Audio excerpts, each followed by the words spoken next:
You don't know what that is. I have no idea. You don't know. Jimmy Fallon doesn't know. David Letterman doesn't know. We don't know. All the comics and show business don't know what this is. Right? Yeah. What is it? Come on, Jimmy. Seriously, the time is up. People are hip to this kind of stuff. I'm here tonight to blow the lid off it, to be the whistleblower. I'm sick and tired of the secrets and the lies. It is the secret symbol of the Illuminati, and you're a part of it, and it is the all-mocking tongue. Let's rewind to that 2014 moment, because the contrast is hard to ignore. Sat on Kimmel, staring straight into the camera, claiming he was exposing something bigger than entertainment, talking about secret symbols, calling himself a whistleblower. What stood out wasn't just what he said, but how the room reacted. By several accounts from people present, the studio didn't erupt in laughter. It went quiet, tense. The version that aired, however, carried a layer of laughter that some believe was added later, reshaping the moment into comedy instead of discomfort. Now, jump to February 2026 in Paris. He appears on the César stage, delivering a polished speech in French, measured and controlled. He thanks his family, acknowledges the honor, but something feels different. The expressions are restrained, the energy subdued, almost distant. Observers noted changes in his appearance too. Tighter features, altered expressions, a presence that feels less spontaneous than before. Official confirmations insist it's him, supported by organizers and people from his past. Yet when you place these two versions side by side, the unfiltered intensity of 2014 and the carefully managed composure of 2026, the gap between them raises... It's the symbol of the all-mocking tongue. And I'm sick of it. I want everybody to be in on the joke, man. You know what I mean?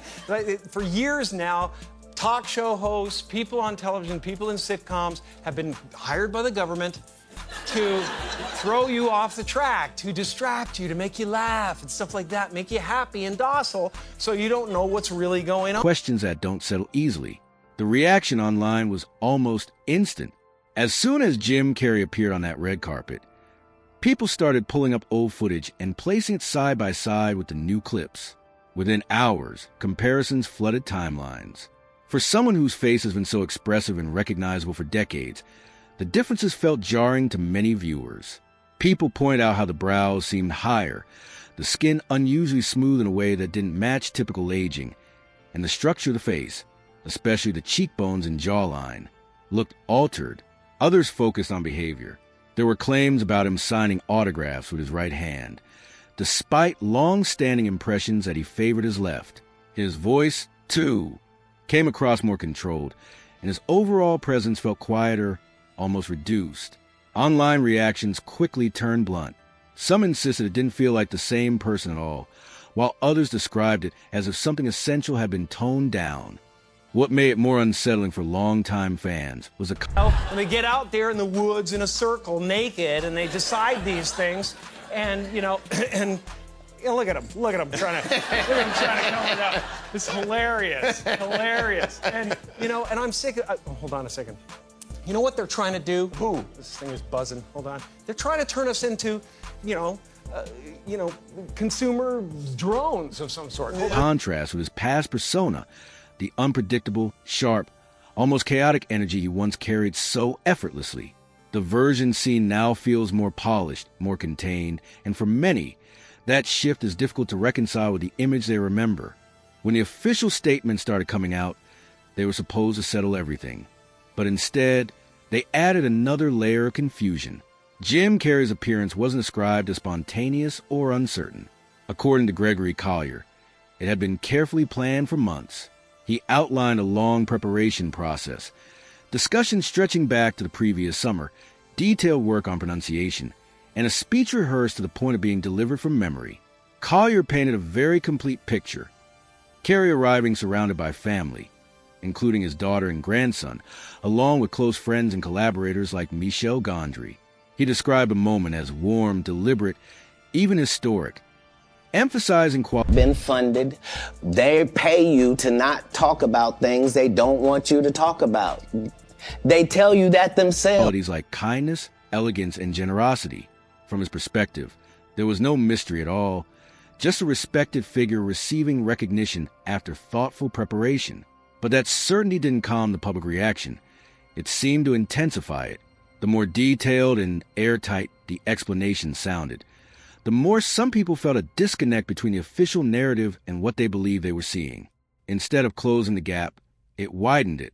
For many observers, the issue wasn't just whether the story checked out on paper. It was that the emotional and visual impression didn't line up, and that tension is what kept the conversation alive. Jenny McCarthy stepped in with a perspective that, on the surface, should have calmed things down. Speaking publicly, she didn't focus on appearance at all. She focused on emotion. To her, Jim Carrey simply looked happy. That was her immediate impression. Alongside her, Donnie Wahlberg echoed the same idea, suggesting people were so distracted by surface-level changes that they overlooked something more human. But that interpretation didn't land the way it might have been expected to. For many watching the footage, happy wasn't a word that came to mind. The dominant impressions were different, more controlled, more muted, almost overly polished. So instead of resolving the tension, McCarthy's comments created a new divide, one between personal testimony and public perception. Then the situation took a stranger turn when Alexa Stone entered the conversation. Known for hyper-realistic transformations, Stone posted images suggesting a recreation of Carrey's look using prosthetics and styling. The post blurred the line between reality and performance, pulling even more attention into the debate. Public figures like Megan Fox and Lisa Rinna reacted, amplifying the uncertainty rather than clarifying it. What followed only deepened confusion. Questions about whether the images were digitally altered, staged, or part of a layered artistic statement made it harder to separate fact from illusion. Regardless of the intent, the effect was the same. The conversation fractured further. By the time clarifications came out, they weren't settling anything. They were just adding to the noise. Looking at the broader timeline, people began connecting past moments to the present, especially that 2014 interview, where Carrey's tone and message felt radically different. Over time, that moment had been absorbed into internet culture as humor, losing whatever edge it may have originally carried. Now, with a new appearance and a completely different public energy, some viewers feel a disconnect they can't easily explain. At its core, what's happening isn't just about one appearance. It's about perception versus expectation. When someone so familiar changes in ways people don't anticipate, the mind tries to fill the gap. In this case, that gap didn't close.